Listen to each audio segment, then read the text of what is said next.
কোনো জ্যামিতিক ক্যালকুলেশন করার জন্য আমাদের প্রতিনিয়ত এই যে চিহ্নগুলো আঁকছে এগুলো আমাদের কাজে লাগে। যদি আমি কোনো একটা রেখা আঁকি, এই যে একটা রেখা আঁকছে এটাকে নাম বলা হয় সরলরেখা। আর যদি একটু বাঁকা করে আঁকি তখন এই রেখাটার নাম হবে একটা বক্ররেখা। যখন আমি একটা রেখার উপর সমান্তরাল একটা রেখার উপর আরেকটা আড়াআড়ি রেখা আঁকবো এবং ওদের মধ্যবর্তী একটা যে অ্যাঙ্গেল তৈরি হবে এটা হবে একটা কোণ। তাহলে এটা যদি 90 ডিগ্রি থেকে ছোট হয় তাহলে হবে সূক্ষ্মকোণ, এবং যদি 90 ডিগ্রি থেকে বড় হয় তাহলে হবে স্থূলকোণ। সেমভাবে কোনো একটা কোণ যদি 180 থেকে বড় হয় তাহলে এটা হবে প্রবৃদ্ধ কোণ। এটার নাম কি হবে? প্রবৃদ্ধ কোণ। এবং আরেকটা এবং দুইটা কোণের সমষ্টি যদি 90 ডিগ্রি হয় তখন একটা আরেকটার পূরক কোণ।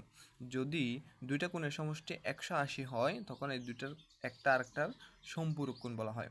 এবং দুইটা আড়াআড়ি রেখা যে দুই মধ্যবর্তী যে কোণ দুটি, এই দুইটার একটা আরেকটার কি বিপ্রতীপ কোণ। তাহলে এই জিনিসগুলো আমাদের সব সময় মনে রাখতে হবে।